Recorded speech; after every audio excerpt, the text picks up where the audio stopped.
Welcome to WinSouls TV. This is Bright Evangelist. Let's just jump right on into it. Now, so this is going to be, I think it's about a 5-part or 6-part series that the Lord wants me to speak about. And it all has to do with my journey through prison ministry. And Him leading me there. And it all started about, I'd say about 4 years ago. I wasn't actually doing prison ministry back then, but what happened was I was having a talk with somebody, and I was going through some specific things, and I was letting them know that the corporate atmosphere wasn't something that I was truly passionate about. Me personally, I was really passionate. I'm really passionate about God.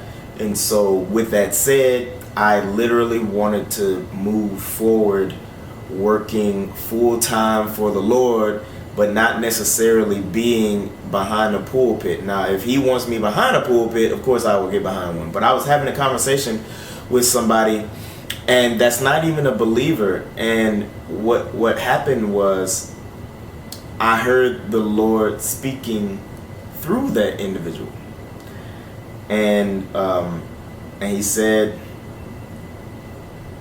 that I would be used to lead those without the slightest bit of hope.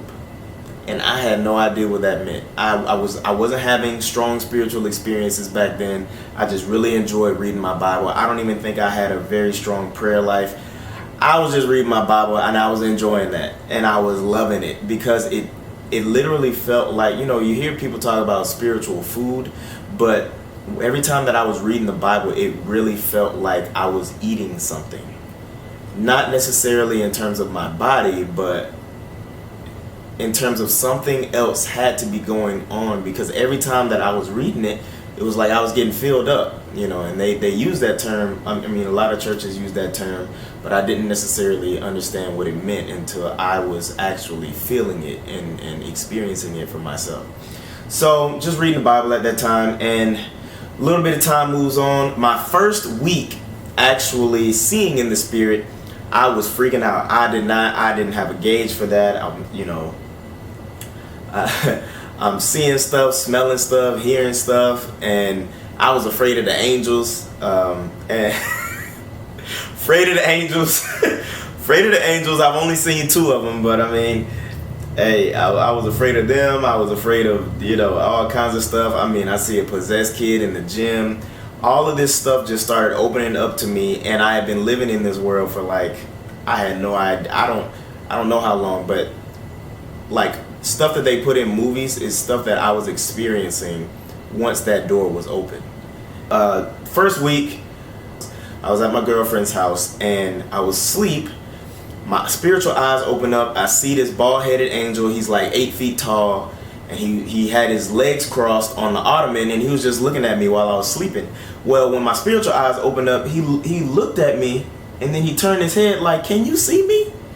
And then I jumped, and then I sat up in my body, and I was like, "Yo, where is he?" I know he was still sitting there. I just couldn't see at the moment. And so the next morning, I'm leaving her house, and I asked the Lord, I was like, "Show me something."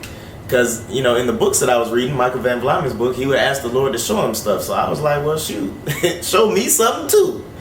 And I said, okay, well, show me something.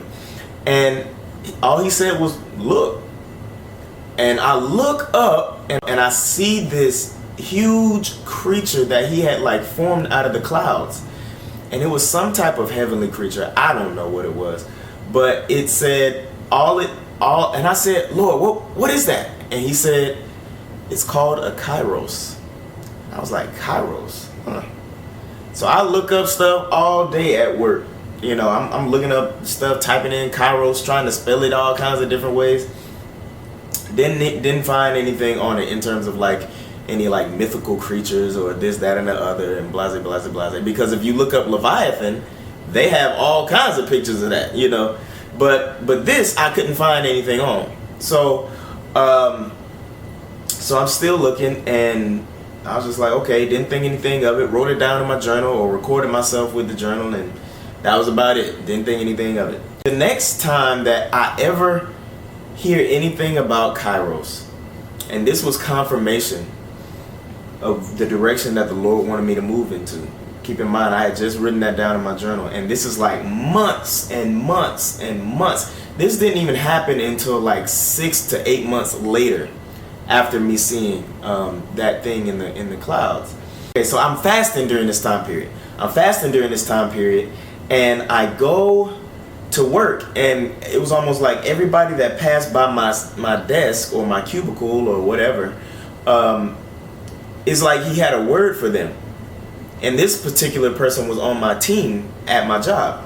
So I go up to him, and the Lord led me to start talking with him about forgiveness. And so I was teaching him a lesson that the Lord had taught me on forgiveness. And you know, he was going through some complications with his dad and stuff. And so I was just, teaching him what the Lord taught me about it. An easy way, a nice 3-step process to go through. But after that, he said to me, he said, "Man, you know what you should do?" And I said, "What's that?" He said, "You should do prison ministry." And I said, "Prison ministry? Huh.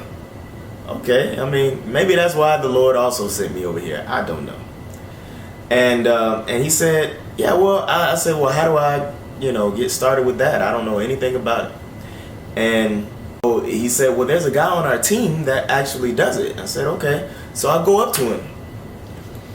And we get to talking about it, and he was telling me everything about it except for the name of the organization, right?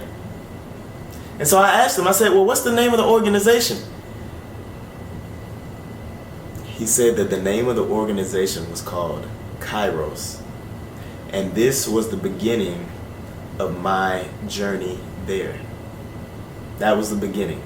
He told me months and months and months ahead of time, with that creature that I saw in the clouds, the heavenly creature. I've never seen anything like that before in my life. And the picture, it's so much more detailed than the picture that I'm going to post. So I hope that this has blessed you. There's going to be a lot more to this, but this is just the beginning. And there are 5 parts that he literally wants me to go into detail with. So we are going to go from there. But just keep in mind for the next video, that I said that he wanted to use me to lead those without the slightest bit of hope. I hope this has been a blessing to you. And also always remember that if you just ask for confirmation, even if you don't ask sometimes, he may be leading you in a direction, and he will show you things beforehand that don't make any kind of sense. Y'all be blessed.